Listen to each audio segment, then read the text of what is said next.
Subscribe The Sport Show. Anicet Aura, fundi na balaa linalokuja kusumbua kunako ligi ya NBC, kwa sababu usajili huu wa Anicet Aura hakuna aliyeweza kufikiria kwamba atakuja kuleta madhara kwa wapinzani wanaokutana nao, kwa sababu ni karibu mechi 2-3 ambazo anacheza, lakini anakuwa ni mchezaji muhimu sana na mchezaji anayetizamwa zaidi.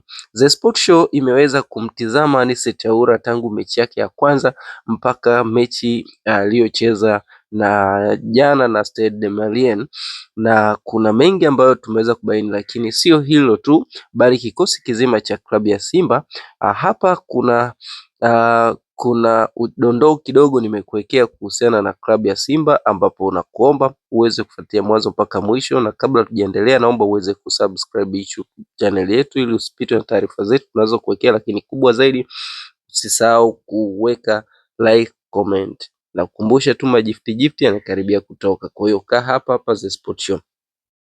Yes, Anicet Aura fundi ambaye anakuja kuchukua nafasi ya Elie Mpanzu kwa namna moja ama nyingine, kwa sababu Mpanzu ni kama vile psychologically hayuko sawa kutokana na kwamba kama kiwango kinashuka, lakini inaelezwa kwamba inatokana na kupata matatizo ya kifamilia ambapo alifiwa na mwanaye. Kwa hiyo kwa namna moja ama nyingine zile stress zinazomhusu mwanaye ndo zinazosababisha kiwango chake kishuke. Lakini kama hivyo haitoshi, Libase Gwe naye anaendelea kuimba kunako NBC kwa sababu ni mechi ya pili mfululizo ambayo amecheza na kuibuka man of the match, huku akiisaidia klabu ya Simba kuweza kuondoka na alama 3 muhimu. Sasa iko hivi, klabu ya Simba kwa wakati huu imedhamiria kwamba kila mechi kwake ni fainali, kwa sababu wanahitaji ligi kuu kwa udi na uvumba,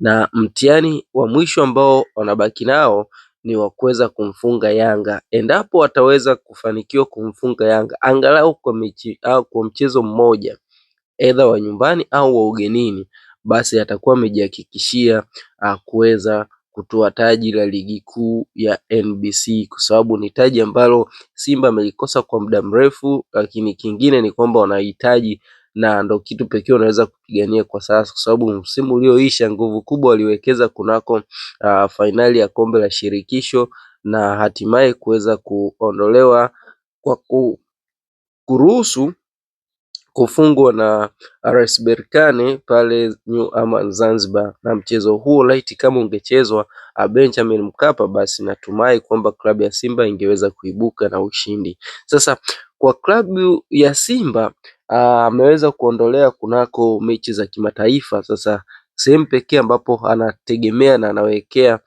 macho na malengo ni kunako taji la NBC na FA, sana sana taji la NBC kwa sababu ndo taji ambalo hana uchu nao kwa muda mrefu hajalipata. Sasa hii imekaaje? Iko hivi, sajili zilizofanywa na klabu ya Simba hasa Januari hii, msimu wa dirisha dogo, kiukweli limeweza kutibu matatizo ya klabu ya Simba kwa 98%.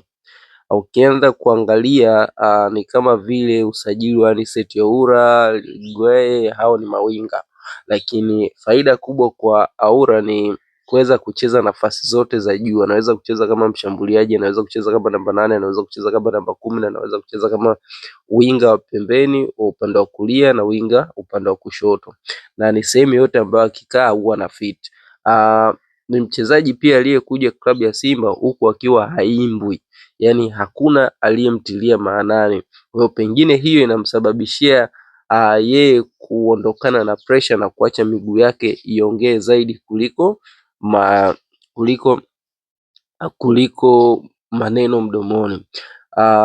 Ukiangalia kwamba katika sajili zilizokuja zikapigiwa kelele ilikuwa ni Elie Mpanzu ambaye kipindi anasajiliwa ilikuwa ni kelele kubwa, lakini mpaka sasa hivi Mpanzu ameshindwa kuprove wrong wale wote ambao walimkosoa, lakini pia ameshindwa kudeliver kitu ambacho wanasimba walikitaka kutoka kwake. Na kuna usajili wa Ino Luemba. Huu ni usajili ambao naomba nije niutengee muda niweze kumchambua, kwa sababu kuna namna nilivyoweza kumwangalia kwenye mechi hasa na KMC kuna kitu nilikibaini, lakini kubwa zaidi anawezekana akapitia njia ambayo Mpanzu anapitia, kwamba anaweza akawa na mambo mengi lakini asiweze kutoa kile ambacho Simba inahitaji. Anicet Yaura anaenda kuibeba Simba kuliko mchezaji yeyote yule, na anaweza kuja kusaidiana na Libase Guaye. Haya ni maneno yangu ninakwambia na nakuhakikishia, kwa sababu mimi naamini katika mchezaji ambaye so mwongeaji so nini, ila matendo yake yanakupa kile ambacho wewe unataka. Ukizingatia kitu kimoja kutoka klabu ya Simba ni kwamba kwa wakati huu timu nzima sasa imetulia kwa sababu haina pressure kubwa kuhusiana na mishindano ya kimataifa, lakini pia wamebakiza nguvu za kupambania taji la ligi kuu.